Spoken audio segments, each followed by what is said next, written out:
बिस्मिल्लाहिर्रहमानिर्रहीम। अस्सलाम वालेकुम। आज हमारे लिए बहुत खुशी का मुकाम है कि प्रोफेसर सैयद मेहदी हसन जैदी साहब, जो कि अब्दुल्ला हारून कॉलेज कराची में वाइस प्रिंसिपल भी हैं और इसके अलावा हेड हैं फैकल्टी ऑफ सोशल साइंसेस के। आप पाकिस्तान के मायनाज सोशियोलॉजिस्ट हैं। आपकी अब तक सोशियोलॉजी के सब्जेक्ट पर 5 किताबें पब्लिश हो चुकी हैं और अल्हम्दुलिल्लाह इसकी 65,000 कॉपीज जो हैं वो पब्लिश हुई हैं और पूरे पाकिस्तान के अंदर आपको जो है वो पढ़ा जाता है, यूनिवर्सिटी लेवल पर, कॉलेज लेवल पर, कराची, इसके अलावा पूरे सिंध में, बलूचिस्तान और इवन गिलगित बल्तिस्तान में कराक्रम यूनिवर्सिटी, बल्तिस्तान यूनिवर्सिटी, यहाँ तक भी जो है वो डिफरेंट लेवल पर आपकी किताबों से जो है वो एक बहुत बड़ी तादाद है स्टूडेंट्स की और आवाम की जो इस्तेफादा करती है। हमारे लिए बहुत खुशी का मुकाम है। अस्सलाम वालेकुम सर। वालेकुम सलाम। अल्हम्दुलिल्लाह, मैं सबसे पहले बहुत शुक्रगुजार हूँ आपका और आपके वक्त का कि आपने अपने गुनागू मसरूफियात में से जो है वो हमें वक्त दिया और हमारी ऑडियंस को जो है ये एक मौका मुयस्सर आया है कि पाकिस्तान के मायनाज सोशियोलॉजिस्ट सैयद मेहदी हसन जैदी साहब से जो है वो इस्तिफादा हासिल कर रहे हैं। आपका बहुत बहुत शुक्रिया।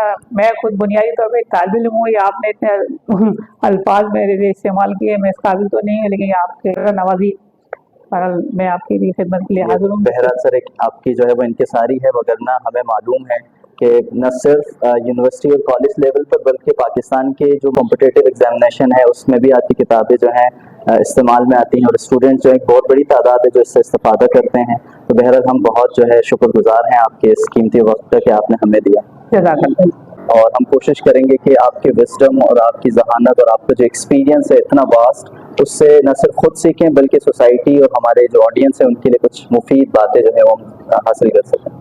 सर, हम यहाँ से आज के डिस्कशन का आगाज़ करते हैं कि इस वक्त हम अगर पाकिस्तानी सोसाइटी की बात करें तो सोसाइटी के अंदर एक ट्रेंड जो हमें नज़र आ रहा है लोगों के हवाले से, हम सोशल मीडिया पर देखते हैं कि लोग इस तरह के मटेरियल्स को, वीडियोस को, चीज़ों में जो है तवज्जो ज़्यादा मरकूज करते हैं जो इतने प्रोडक्टिव नहीं होते, इतने हेल्पफुल नहीं होते।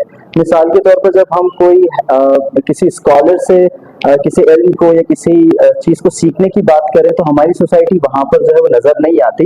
कलेक्टिवली हाँ, इंडिविजुअली एक छोटा सा सेगमेंट होगा सोसाइटी का, but in a large scale जब हम बात करते हैं तो सोसाइटी पॉजिटिव और प्रोडक्टिव चीज़ों के अंदर हमें नज़र नहीं आती। तो बीइंग अ सोशियोलॉजिस्ट, आप क्या समझते हैं सर कि इसकी क्या बुनियादी वजह है कि हमारा जो मुआशरा है वो एक डिक्लाइन की तरफ जो है वो बढ़ता जा रहा है? बिस्मिल्लाहिर्रहमानिर्रहीम। देखिए, इसके लिए हमें सबसे पहले ह्यूमन साइकोलॉजी को समझना होगा। ह्यूमन साइकोलॉजी क्या है? ह्यूमन साइकोलॉजी जो एक जदीद मॉडर्न साइंस है, इसमें इंसानों को मुशाहिदा करके उनकी नफ्सियात को जानने की कोशिश की जाती है। ये तो आज का जदीद तरीका है जिसके वजह से हम इंसान को समझने की कोशिश करें इंसान क्या है। तो इंसान की ज़िंदगी के मुख्तलिफ पहलू होते हैं, बचपन, लड़कपन, जवानी, अधेड़ उम्र, बुढ़ापा। ये जो ज़िंदगी के मुख्तलिफ मराहिल हैं, हर मरहले पे आके इंसान की नफ्सियात तब्दील हो जाती है। जो बचपन में नफ्सियात होती है वो 55 साल में नहीं होती, जो 55 साल में होती है वो बचपन में नहीं होती। फिलहाल हम हर स्टेज से मुताला करेंगे कि इस उम्र में इंसान की नफ्सियात क्या होती है। एक तो इंसानी नफ्सियात होगी, फिर दूसरा वो इंसान जिस मुआशरे में रहता है उस माशरे में रह के कौन सा बिहेवियर करता है, फिर वो समाजी नफ्सियात बन जाती है। ठीक है, एक नफ्सियात है जो इंसान का उसका अपनी जात से ताल्लुक है, दूसरा वो किरदार है जो समाज में रह के वो लोगों को अंजाम देता है, तो समाजी नफ्सियात उसका ताल्लुक बन जाता है। अब समाजी नफ्सियात के साथ साथ हम इंसानी नफ्सियात का जब फिर दोबारा वापस आते हैं नफ्सियात के ऊपर समझने के लिए कि इंसान की नफ्सियात क्या है, तो उसके लिए हम दीन इस्लाम ने जो हमें तालीमात दी हैं, जो आप सल्लल्लाहु अलैहि वसल्लम ने जो तालीमात दी हैं और आपकी तालीमात को मौलाई कायनात हज़रत अली अपनी तालीमात को आगे बढ़ाया। आप फरमाते हैं कि इंसान के अंदर जो है कि इंसान की फितरत का मुताला करे तो वो गुनाह की तरफ जल्दी राग़िब होता है और नेकी की तरफ मुश्किल से होता है। उसके लिए मिसाल दी गई है जैसे एक इंसान गुनाह ऐसा है कि जैसे पहाड़ी से नीचे की जानिब उतरे तो बहुत आसानी के साथ वो उतर जाता है, और नेकी का काम करना ऐसे ही है जैसे नीचे से ऊपर की जानिब बढ़ना। तो लिहाजा अब आज हम जिस माहौल में देख रहे हैं कि माजी में क्या था, वो वसाइल गुनाह और बुराइयों के जो है इतने दस्तयाब नहीं होते थे, इलाकों तक महदूद होते थे, चंद जगह तक मौजूद होते थे, चंद इदारों तक मौजूद होते थे। अब वो सब सिरके इंसान के अपने हाथ में आ चुके हैं, एक मोबाइल की शक्ल में। एक डिजिटल टेक्नोलॉजी है। डिजिटल टेक्नोलॉजी में ये कि आज की दुनिया की सबसे बड़ी नेमत मैं कहता हूँ कि ये डिजिटल टेक्नोलॉजी है, और सबसे बड़ा अजाब भी यही है कि इसका असल चीज़ इसका इस्तेमाल है। अब इस्तेमाल की बात फिर वही मैंने बताया आपको, इंसानी नफ्सियात है کہ نفسیات میں کیا ہے کہ انسان برائی کی طرف جلدی راغب ہوता है اور नेकी की तरफ जो है देर से राग़िब होता है। तो उसके लिए इंसान की तरबियत की जरूरत होती है। अब तरबियत जब तक नहीं होगी तो इंसान अपने आप को बुराई से नहीं रोक पाएगा। तरबियत के लिए अल्लाह ताला ने हमें दो चीजें भेजी हैं। अल्लाह ताला के नबी सल्लल्लाहु अलैहि वसल्लम फरमाते हैं कि मैं तुम्हारे दरमियान दो चीजें छोड़े जा रहा हूँ, एक कुरान और एक अहले बैत। तुम इनसे मुतमस्सिक रहोगे तो कभी गुमराह नहीं होगे। तो आज गुमराही की वजह ये है कि हमने कुरान से भी इस्तेफादा नहीं कर रहे और क्या कहते हैं अहले बैत से भी इस्तेफादा नहीं करते। तो अब एक तो ये है कि अगर हम इन दोनों से जो हमारे लिए हिदायत का और रहनुमाई का सामान है हम इस्तेफादा नहीं करेंगे। आप देखें कुरान पाक में सूरह यूसुफ है, अब सूरह यूसुफ में क्या है कि एक हम उसको असल में हम कुरान अहले बैत मासूमीन अंबिया कराम इनको सिर्फ हम मुकद्दस हद तक रहते हैं और मुकद्दस हम इनको सोशल लाइफ में शामिल करें। जब तक हम सोशल लाइफ में शामिल रहेंगे तो हम उनको अपनी जिंदगी में उसके ऊपर अमली उससे इकदाम नहीं कर सकते। तो लिहाजा हम कहते हैं सूरह यूसुफ जो है वो सूरह यूसुफ में एक शख्सियत है, वो उनके सामने गुनाह के वसाइल मौजूद हैं, लेकिन गुनाह के वसाइल मौजूद होने के बावजूद उन्होंने अपनी तरबियत कैसे की है कि मुझे खुदा देख रहा है और खुदा का मैं महबूब हूँ और मैं अपने महबूब को नाराज नहीं कर सकता। ये मैं अपने अल्फाज में उसकी तशरीह करके आपको समझाने की कोशिश करूँ। तो लिहाजा उसमें उनके साथ नफ्स भी है कि एक इंसान होने के साथ उनका नफ्स भी है, लेकिन नफ्स होने के बावजूद वो अपने नफ्स की तरबियत इस तरह करते हैं, चाहे वो खिलवत में हो या जिलवत में, हर तरफ उनका ईमान है, खुदा उनको देख रहा है, खुदा का महबूब जो है इस चीज को पसंद नहीं करता।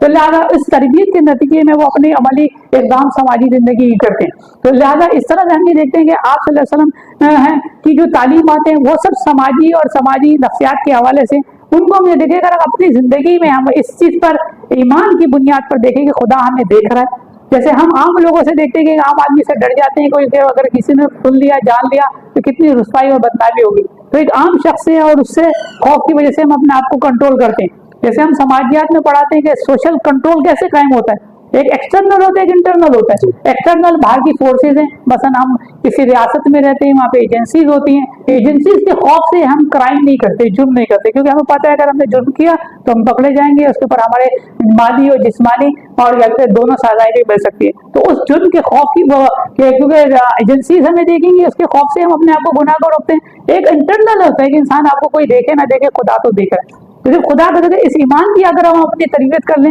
तो फिर बात ही क्या बात है। तो आज समाज में जितनी ज्यादा बुराइयां मौजूद है उतनी ज्यादा आज का इंसान उस वाले दौर से ज्यादा हो, क्योंकि हम बगैर देखे ईमानदार हैं। एक आप सल्लल्लाहु अलैहि वसल्लम के दौर में जो लोग थे उन्हें देख के ईमान है।